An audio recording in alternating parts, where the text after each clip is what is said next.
Here we are, you sitting in a dark room with a few strangers. The lights have just dimmed, and you are looking up at a black screen. My voice travels across the room, reaching out for your attention. I am about to tell a story. The story could be about the freezing wind hurling blinding snow across a Himalayan mountain peak. Or it might describe a farmer in Iowa standing in a lush green cornfield, his chapped lips pulled tight as he squints into the sun. Still, there are no pictures on that black screen. No written text appears. It's just my voice and your imagination.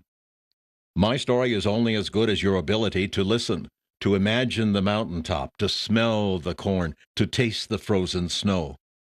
There is only your mind and the pictures it makes from your unique experiences.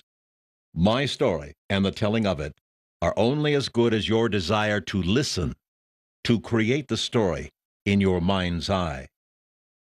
That's the magic of storytelling.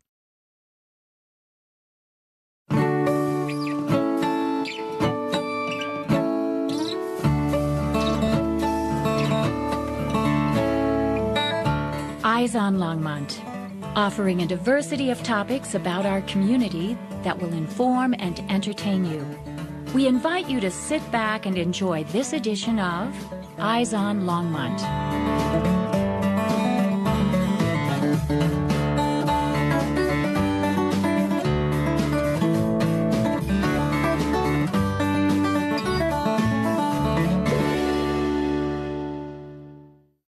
Not surprisingly, in this age of technological wonder, the ancient art of storytelling is more relevant than ever.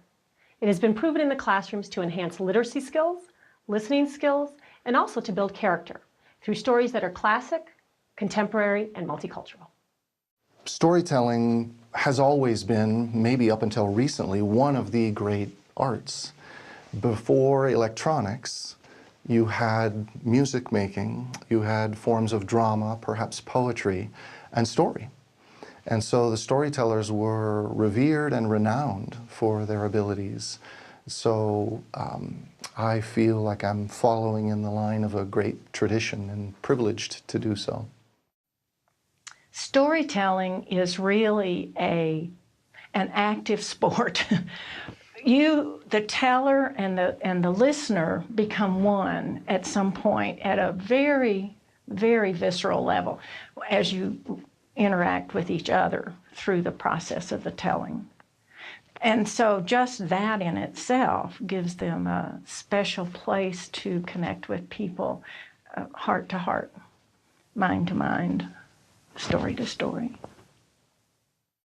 The thing about listening is that it's one of the underrated skills in teaching. I think you have the 3 R's. Listening is more important than the 3 R's. In every relationship, it's involved with listening. And the beautiful thing about listening, without saying anything, without doing anything, if you simply listen to the other person, you're non-verbally saying, I care about what you have to say. And if you pay attention, and if you expand your attention, you're solidifying that relationship. It's the most beautiful thing that we have going, and that's the most beautiful thing about storytelling is they're exercising their ability to listen. The difference in reading a story and hearing a story, hearing someone else tell you a story, is the personal interaction, the eye contact. As a storyteller, you can adjust the way you're telling the story if you realize the audience isn't getting it. I think the thing I really like about the difference is that it lets the listener form their own picture of what's happening. I had a second grader tell me last year, he said, you know, when you tell a story, I can see it in my mind. And I said, yeah, you can. And the other kids are seeing it, but they're not seeing it exactly the same way you're seeing it. They may be seeing a different story. In 1988, Jermaine Deach developed a pilot program and recruited a group of seniors to tell stories in the Denver classrooms. It was an immediate hit. The seniors loved the children, and the children loved the seniors. Today, Spellbinders has 18 chapters in 6 states and in Canada. And in this past year, they told stories to over 484,000 children in classrooms, libraries, and venues everywhere. Also, Spellbinder Storytellers tell in over 2,614 classrooms. So, who are these tellers and why do they do it? Let's hear from them and learn about some of their experiences. Why be a storyteller? What's the benefit for me personally? It's hugely gratifying, not monetarily, but simply to connect with other people. I think that's the first thing. And I always leave after telling stories feeling connected like that. Storytelling is the one thing that gives to me 10 times over what I give to them.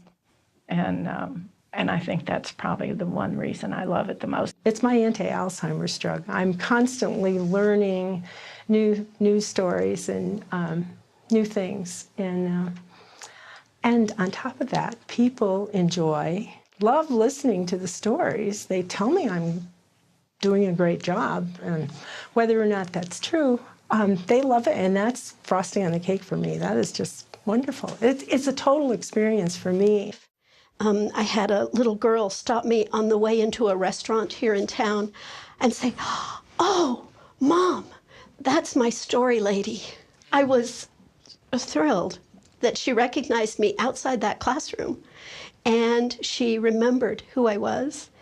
They remember the stories as well. One of the students put the printed copy of the story that she'd told 10 years earlier when she was in my 3rd grade. So now she's in middle school. I was retiring. She put the copy of the story in my retirement card as a thank you. You gave me this, thank you very much. It's a feeling of giving something into the life of your audience, of your students. It's great. Personally, it gives me a chance, it gives me an excuse to read some of the old stories, and it gives me an opportunity to sort of apply any creativity I have to adapting those stories to my own telling style. In terms of the feedback I get from the kids, I mean, the kids are always excited to see you when you come in, and that could be partially explained by the fact that it's something different for that day.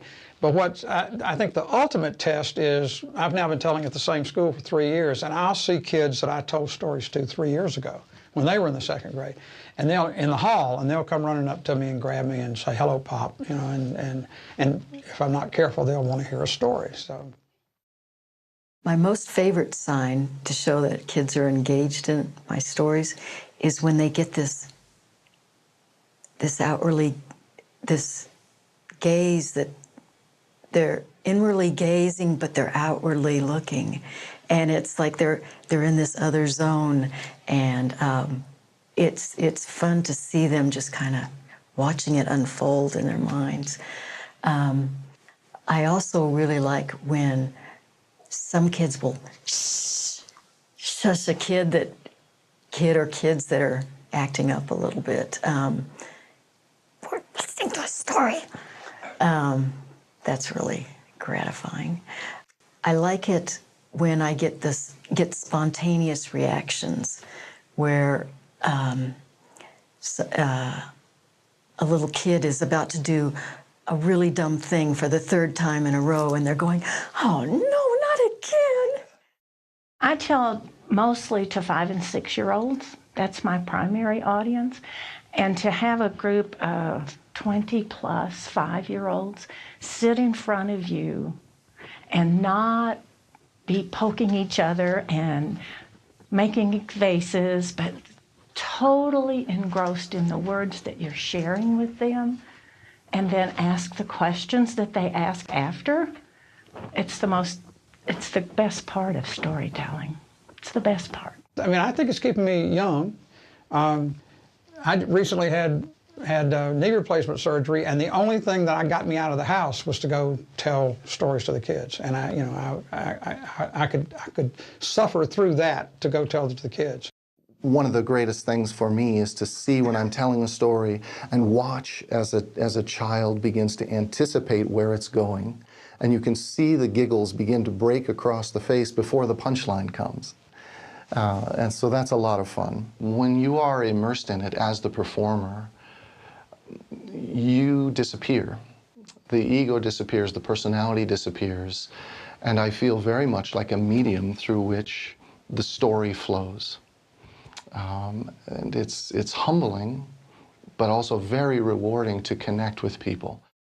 I went in partway through the school year this last year, and a little girl came running up to me in second grade, and she said, "Oh, I just love your stories." She said, "Whenever I'm sad, I can just think of you and your stories, and I'm happy again." And I went, "Oh." And then it wasn't till later I thought, I could tell her now that whenever I'm sad, all I have to do is think about her, and I'm happy again. What are the techniques involved in telling a good story? What comes after once upon a time? Well, knowing a good story and being able to tell one are entirely different things. So let's learn more about it. Listening is such an essential part of storytelling. There's a huge difference between hearing and listening. And it's possible to hear sounds, and in fact, in the cacophony of the world in which we swim, we hear so much, but do we focus on anything? And in fact, the skill of focusing might even be diminishing, ironically, in the midst of all of these messages that we have.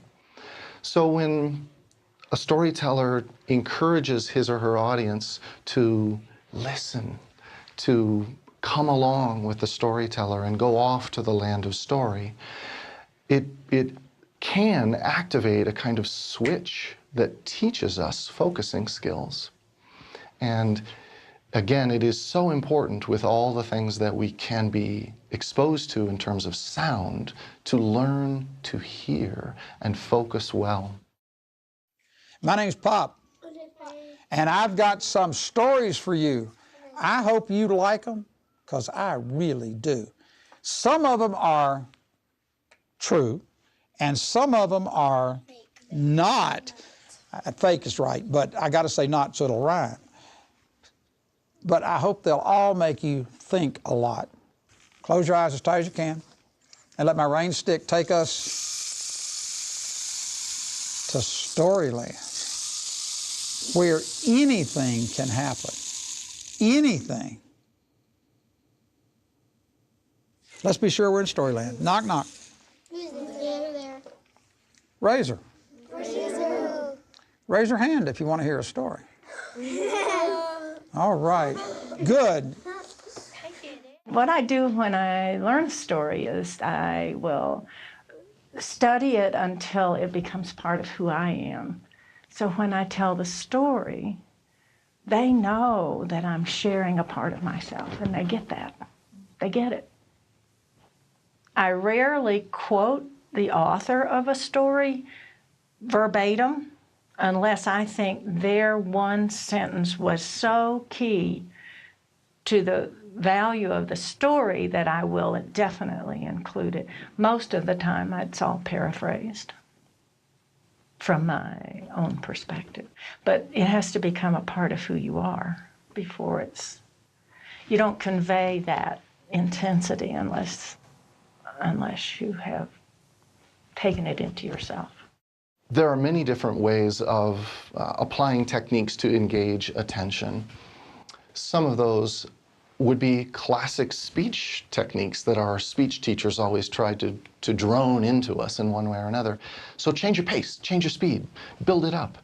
Ironically, sometimes when it gets most intense, I like to slow down most. And just changing speed, changing paces is very effective. Likewise, changing voices a bit. You know, I'm not all that great with accents, but a wee bit now and then can help. So practicing stuttering deliberately for a particular character, or gestures where you're leaning in a bit and winking, or any of these kinds of things. Have you ever wanted so much to do something that you tried so hard to do that thing that you actually started messing it up because you were trying so hard? Listen to this story. The Frog and the Centipede. The centipede, how many legs does a centipede have? 100 legs. Could you walk with 100 legs? The centipede's cruising along one day, wiggling his bottom, just cruising right along. When all of a sudden, he passed by a log, and on the log was a frog. And the frog said, "Whoa!" And the centipede's like, "What? What? What's the matter? Is a bird gonna eat me? What?" "No," the frog said, "those legs. How do you move all those legs?" Centipede said, "Oh, geez." Took 2 legs and wiped his brow. "I thought I was in danger. No, well, yeah, I guess it is pretty cool that I can walk with 100 legs, isn't it? Not everybody can do that." "Well, come on, man, show me. How do you do that?" "Well, it's really pretty easy. You just move number 2, and then number 22, and then number 67, and then, and he almost fell over. My favorite drama technique is participation. And people who have heard me tell will tell you that I almost always have some part for the audience to play in the story. The story that is my favorite, my story from Haiti, has a chant that we all do together. And the kids love it, and we clap and we chant. Sometimes in a traditional tale, there's repetition. And sometimes if I'm in the middle of a repetition, my children will start automatically saying it with me. So then I encourage that, and we do it together. I love for them to be involved, and they know that they're going to have a part in almost all of my stories. Sometimes not, but usually they have a part to do. So she ran out the back door, and she said to all her friends, "Please, would you wear your blue dress tomorrow? Would you wear your blue dress?" And they all promised they would. So when the man got to the well in the center of town the next day, he saw one little girl dressed in blue, another little girl dressed in blue. Every little girl was dressed in blue. "Which of you is Topingi?" he said, getting angry. I'm Topingi," said the first little girl. "She's Topingi," said the second little girl. "We're Topingi too," said all the little girls, and they joined hands and they danced in a circle, just as sassy as you please. I'm Topingi, she's Topingi, we're Topingi too. I'm Topingi, she's Topingi, we're Topingi too. The man was furious. When you're learning to storytell, you learn techniques for helping the audience to enter your story, to become involved in your story. First and foremost, of course, is eye contact. You have to keep eye contact with almost everyone in the room, and that draws them in. It's important that you vary your voice from loud to soft at the right moment. Use a sound effect if it comes in handy. I gesture with my hands quite a bit, and that helps, I think, for them to get an idea. We have storytellers in our Spellbinders chapter who actually get up and use props. I usually don't, but many do, and they do it very effectively. They do a wonderful job with that. Going on a bear hunt. Going on a bear hunt. Gonna catch a big one. Gonna catch a big one. I'm very brave. I'm very brave. Uh-oh. Uh-oh. Tall field of grass. Tall field of grass. Can't go over it. Can't go over it. Can't go under it. Can't go under it. Can't go around it. Can't go around it. Gotta go through it. Gotta go through it.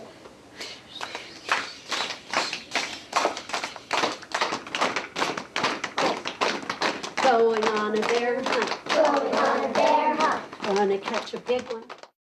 Techniques that enhance stories it's fun to watch other storytellers because you pick up different things that they do. Facial expressions. We have a storyteller who can just raise her eyebrows and gets the story, get involved with the story. So all the stage movement, all the acting techniques are available to storytelling, and some storytellers frown on acting because they want the story to carry it, and I understand that. So I don't think they have to be overboard that way. Many of our storytellers are so good at telling a story with very few gestures, just telling us, and the drama of the story and the pacing of their story is sufficient to do that.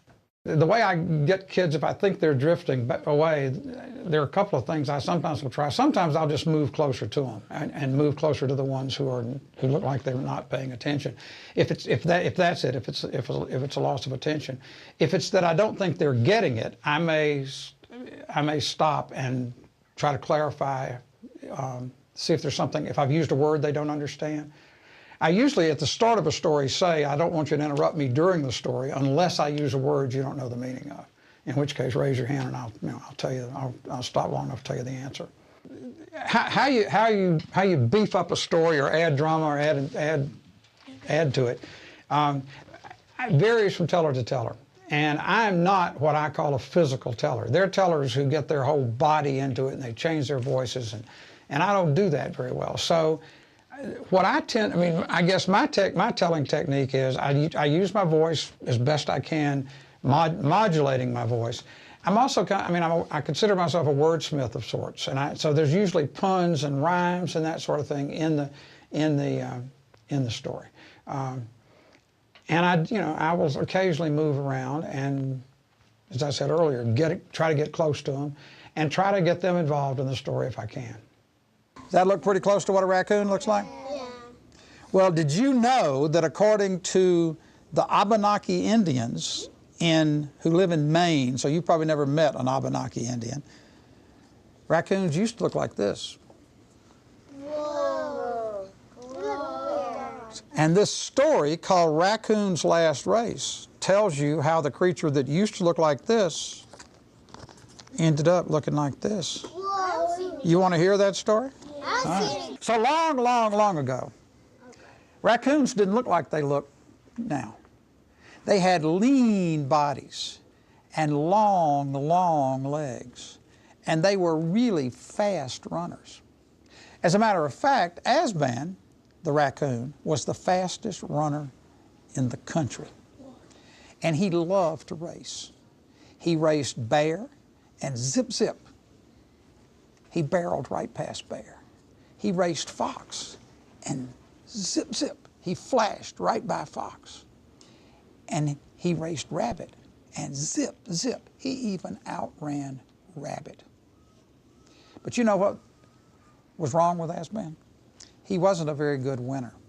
He loved to make fun of people when he beat them. And so he'd be racing and he'd get ahead of the people and he'd look back over his shoulder and he would say, you've been passed. I'm Asban and I am fast. And look at you, ho. You are slow. And then he'd run off and leave them. I'm not an actor, and we have some great storytellers out there who are professionals as well as volunteers who use many acting techniques to enhance their stories, and they're wonderful. That's not my style. I think my probably most effective technique would be the dramatic pause. When I get to one that I perceive to be really important to the gist of the story or what you want the children to get, to just pause for just about 2 or 3 seconds to give them a chance to absorb what I've just said, brings them to this point where they're kind of leaning in to hear the next sentence. And I think that's probably my best tool that I use, as opposed to acting out or hamming up. You can draw out the fearfulness or the anticipation or what's going to happen next, and it's very effective. Yeah. Tomorrow, I promise, if you go to the well in the center of town, I'll send to Pinky. She'll be dressed in her red dress, I promise. Call her name to Pinky, and she'll go with you. She had better, said the man, or you're going to be my servant. Well,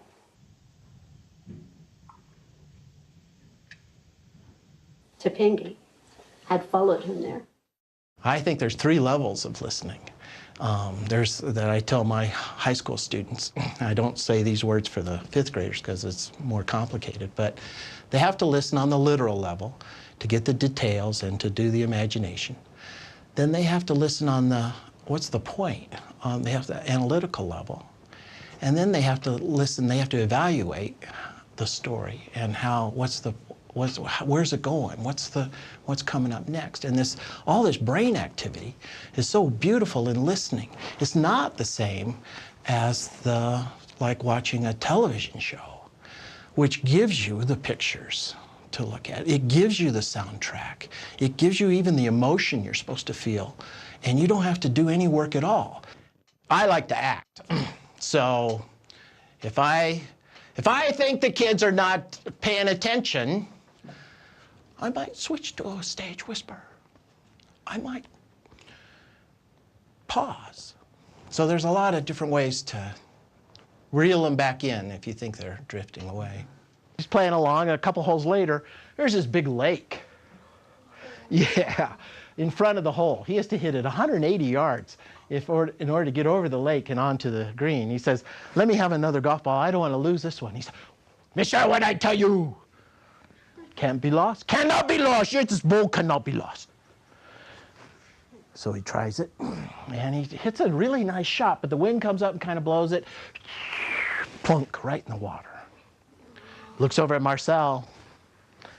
What do we do? Well, watch you just watch. And he pushes another button, and the ball floats to the surface. And then there's a little lever on the gizmo, and he pulls the lever, and the ball comes over to the edge. And Marcel pulls out the ball. Here you are, monsieur. I told you, you cannot lose this golf ball. Is storytelling nothing more than entertainment? Just how valuable is it?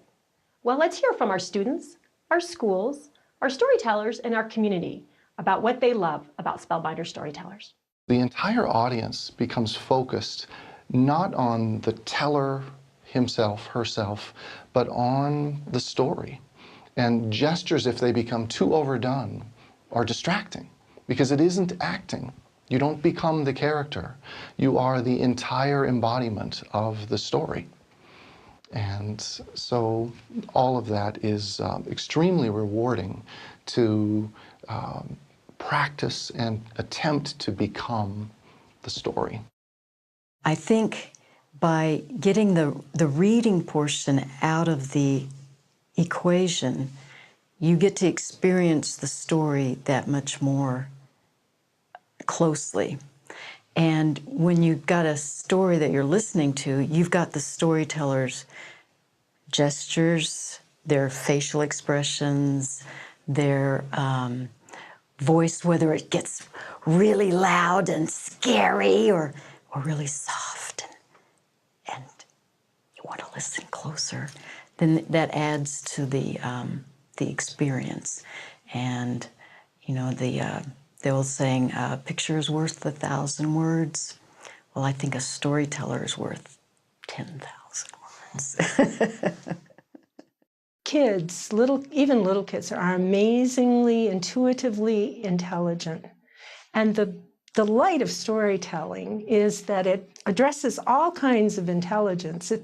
It's all kinds of learning that can come from storytelling. And it addresses the whole person, the whole child, the whole adult.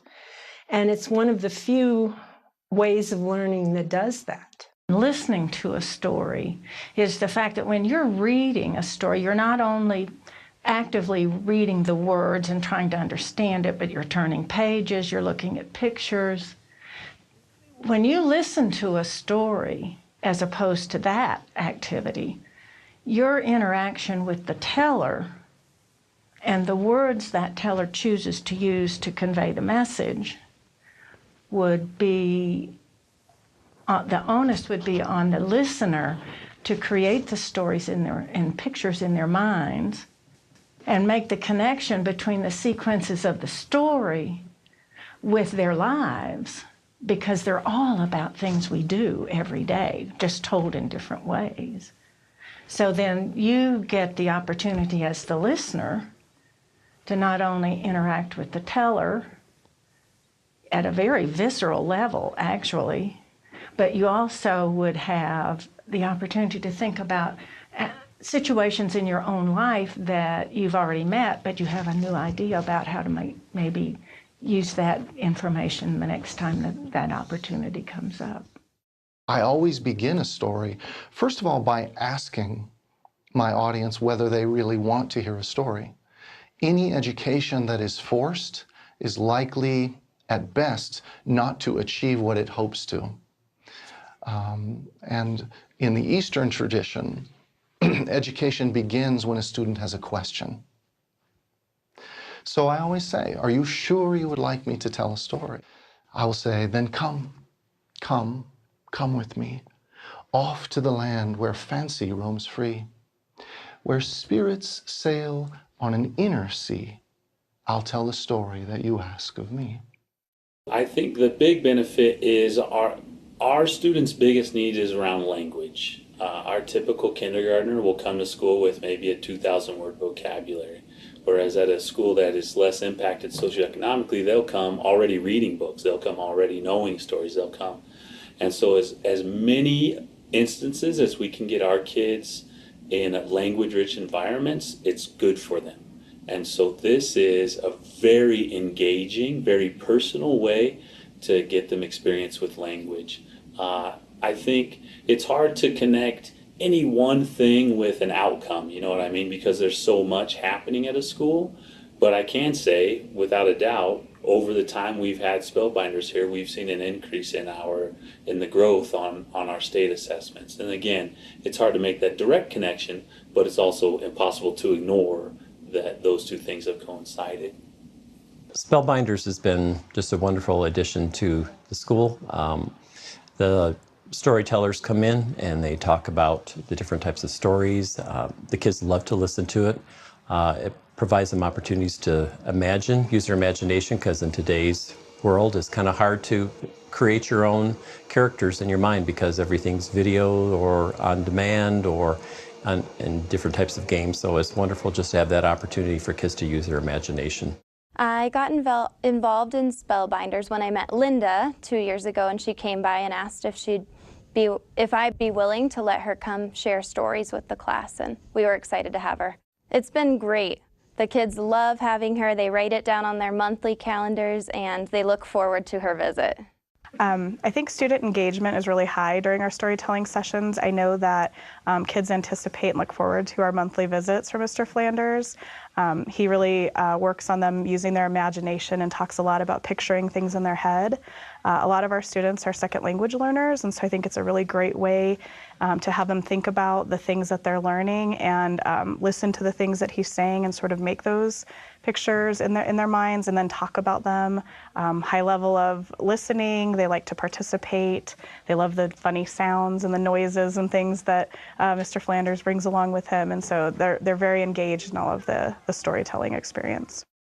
I would think that the kids make great connections with other cultures and with the world at large as I bring them, you know, different situations and different problem-solving opportunities, different opportunities to try out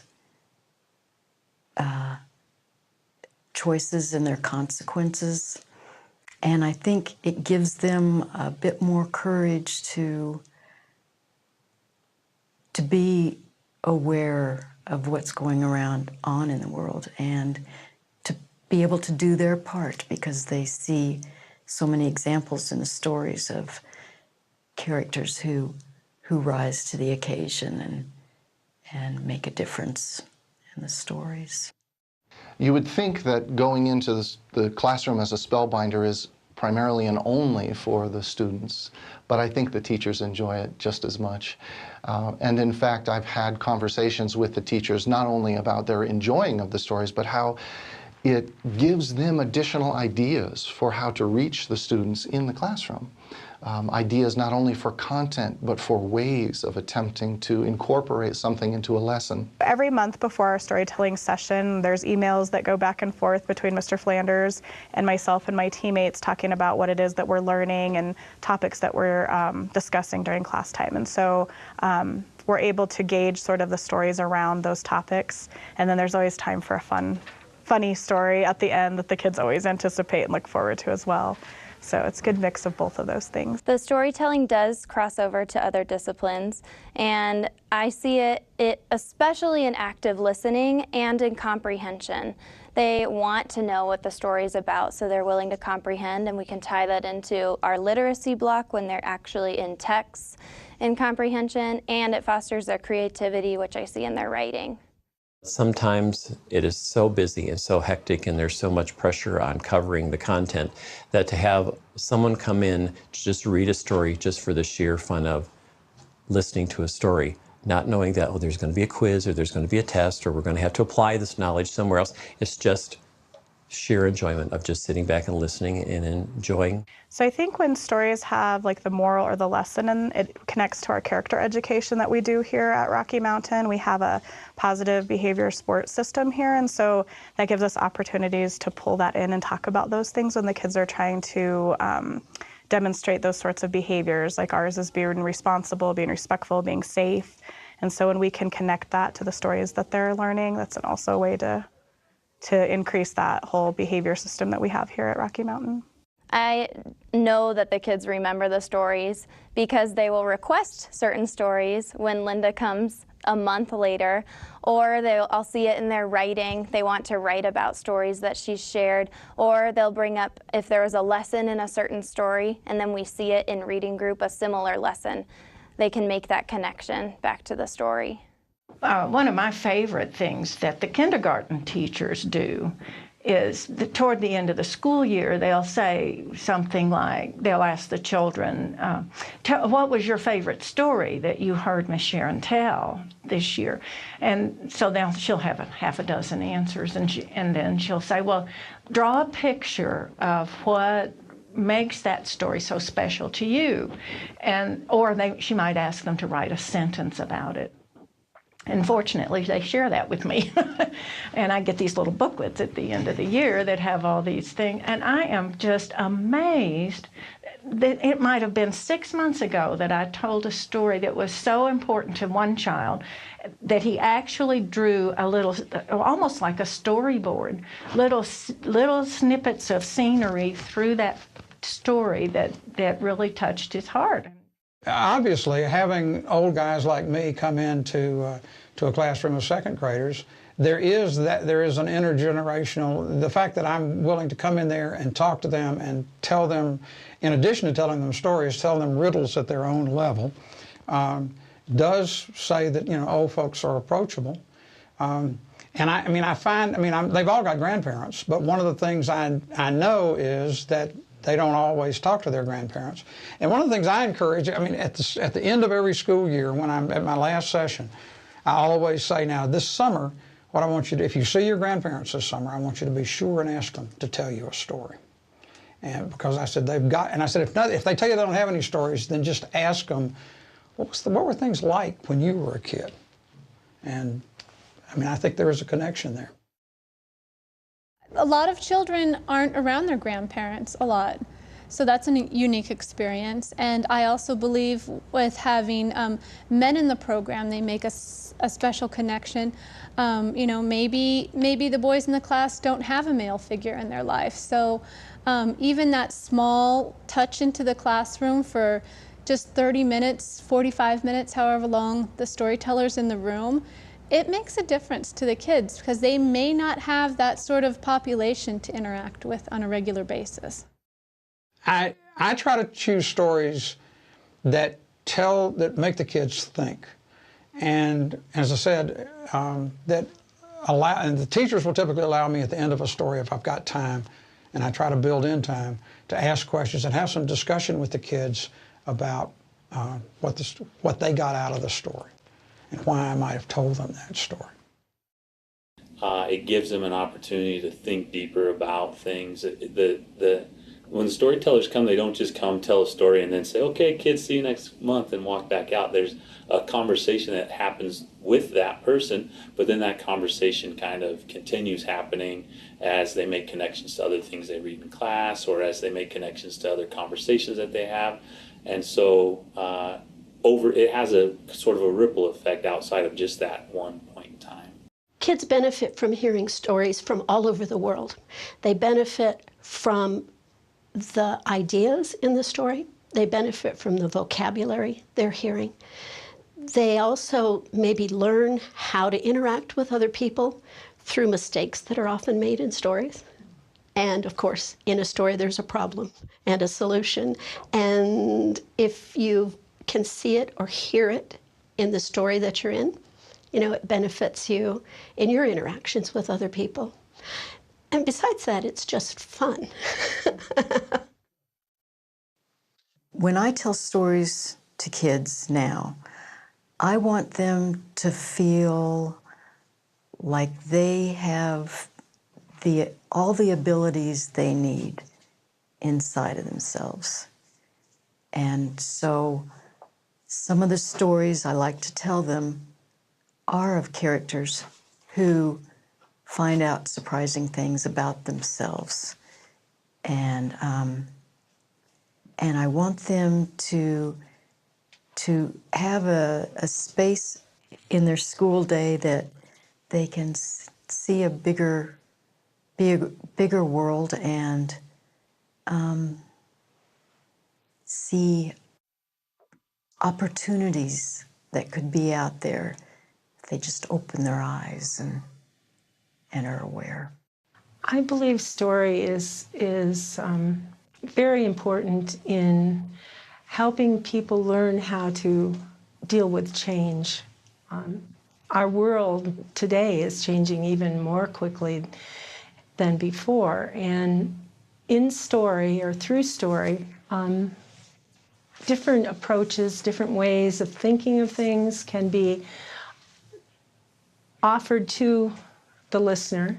Without being a good listener, without being able to listen and understand and think about the things that are being said to you, a lot of what you learn throughout the day kind of goes in and out. So unless you're able to bring it in, picture it, make those connections, it's really difficult for kids to learn anything. And listening comprehension is part of what we work on. And even as kids get older, sometimes you don't think so hard about that being such a focus in what you're teaching every day, but without the listening, without being able to process the information and really think about it, things aren't going to stay with them. And so listening is super important in all academic areas. I think some of the morals are tried and true and are never going to go away. I mean, it's always important to tell the truth. It's always important to not be too greedy. It's always important to take care of someone else and help out, you know. These are very much that stick to our IB program too, to be respectful, to be caring, to be thoughtful. So the morals that are in the story very much tie to our IB program, and I believe that they very much tie to important issues for the kids every day. Those don't go away. I mean, there's a reason some of these stories are 1,000 years old or longer, because there's bits of it that ring true in everyone's life. I've used storytelling in my classroom now for almost 30 years, from preschool to 5th grade. Storytelling has many more benefits than just entertaining.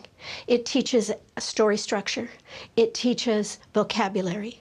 It teaches how to present an idea in a different way than just stating it. I always, in my classrooms, had my students learn a folktale. And in the spring, we would send out band of storytellers to the kindergartens and the 1st grades to tell their stories that they had learned. So it benefited them by learning public speaking, by learning to interact with a group. And it also, of course, it's entertaining, but it also gives them an idea of other cultures, of other ways of looking at things. And most importantly, it helps in their writing. When they're asked to write, they've heard the stories, they understand the build in a story, and you see you see a benefit in their writing from having done storytelling. Things like storytelling revivify the classroom and can engage the students so that they are all the more ready and willing to accept and imbibe the content. And if we try to remove all of the beauties and all of the things that take time, but which are enriching, and emphasize only the content, we will find that the students won't get the content either. And so storytelling is not a frivolous addition.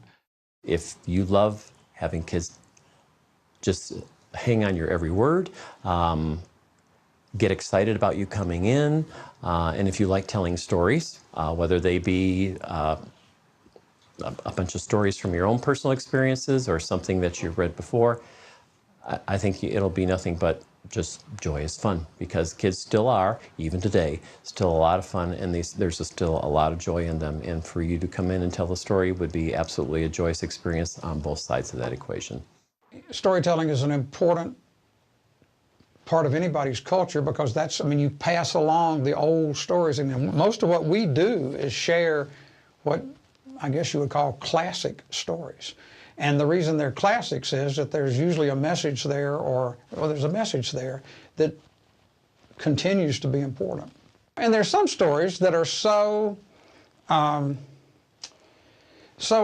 ingrained in our culture that if you don't understand the story, if you don't know that story, you don't understand certain allusions. I mean, I tell the classic Uncle Remus story about Brer Rabbit and the Briar Patch. And if you don't know that story, if you say to somebody, "Don't throw me in the briar patch," they have no idea what that means.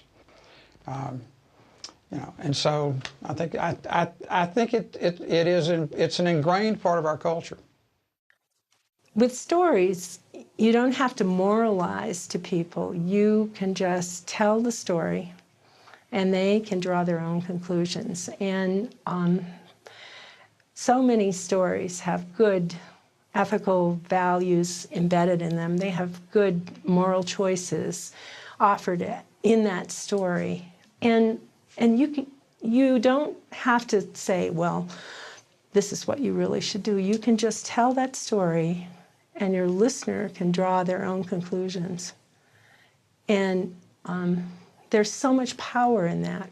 Think of your own lives, and think of the power of story in helping you understand the world, or helping you deal with an issue that you might have had.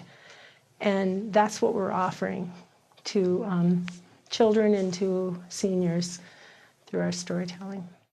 I never thought of myself as a storyteller. I thought of myself as a story lover. And I've read stories and stories and stories, and I've listened to storytellers and tellers and tellers. It never occurred to me I could do that.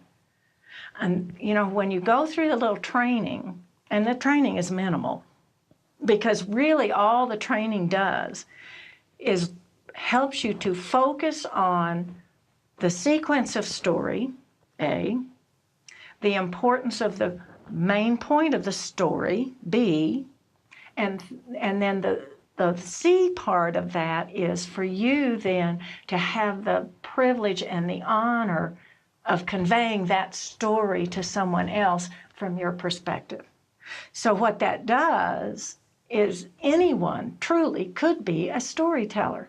Some will be great, some will be okay, some will be even maybe not so great. But the story will still be told and done well for somebody. Now that you're hooked, when can you begin your happily ever after? Well, join us at one of our chapter meetings all over the state and find out if becoming a Spellbinder storyteller is the thing for you. And when he had a few people gathered, he made an announcement. He said, "I am going to make my delicious stone soup." And he put the stone carefully in the boiling water, and it bubbled away. And the villagers all looked at it, and he said, "While it's cooking, I'll tell you some story." What happened? Well, that horse that broke open the gate, and he took all my horses up into the mountains. And he said, oh, I'm sorry, you're not so lucky. That was unfortunate that horse came. And Pancho says, good news, bad news, who knows? So later that afternoon, just as he's getting the gate fixed, who comes back but the stallion wanting more food with all his horses and 10 more horses. And they all come in, and Pancho opens the gate, and they all file in and come over and start eating the food. And he closes the gate. And the neighbor comes by and says, oh, Pancho, you lucky son of a boy, you are so lucky. And Pancho says, good news, bad news, who knows? Okay. So he runs up to the top of the hill, and when he gets there, he's very disappointed to find out that it's not a creature at all. It's a big rock. And so but that doesn't slow Asban down. He'll talk to anything. He says, hi, I'm Asban. Can you run fast? And the rock, who had kind of a gravelly voice, he said, no, I don't travel. I just sit here. And Asban said, well, you ought to move around. You ought to get up, and it's fun. No, I've sat here since the beginning of time. I'm going to sit here till the end of time. That's just the way things are. I don't travel. Daddy the King said, so, my daughter, anything interesting happen today?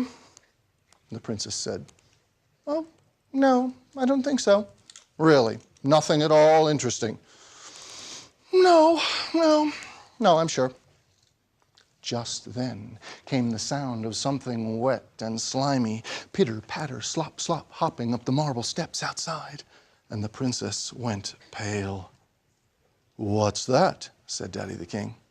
Oh, just some frog I met, said the princess. Tell me the story. And she did.